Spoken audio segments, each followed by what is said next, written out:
யாதும் ஊரே யாவரும் கேளீர், தீதும் நன்றும் பிறர் தரவாரா. நோதலும் தனிதலும் அவற்றோர் அன்ன, சாதலும் புதுவது அன்றே வாழ்து. இனிதன மகிழ்ந்தன்றும் இளமே, முனிவின் இன்னாது என்றலும் இளமே.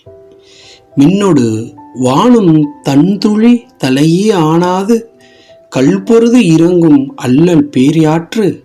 நீர்வழிப்படுவும் புனைபோல் ஆருயிர், முறைவழிப்படுவும் என்பது திறவூர்.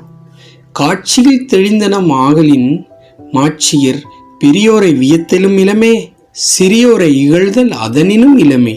புறநானூற்றின் 192வது பாடலில் கணியன் பூங்குன்றன். பொருள் விளக்கம்.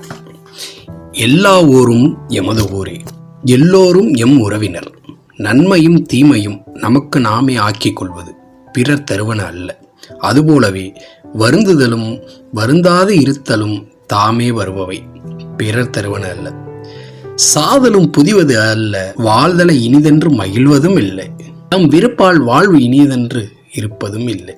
மின்னலுடன் மழை குளிர்ந்த துளியை பொழிவதால், அளவில்லாமல் கல்லின் மீது மோதுவதால் ஏற்படும் ஒலியோடு பாய்ந்து ஓடக்கூடிய பெரிய ஆற்று நீரின் மீது மிதந்து செல்லும் படகு போல இந்த அரிய உயிரும் அந்த முறை வழியே செல்லும் என்பதை அறிஞர்கள் இயற்றிய நூல்கள் வழியே தெளிவாக அறிந்து கொள்ளும். அதனால் யாம் மேன்மை மிகு பெரியோரை பாராட்டுவதும் இல்லை, அத்தகைய மேன்மை இல்லாதவரை இகழ்வதும் இல்லை. நன்றி.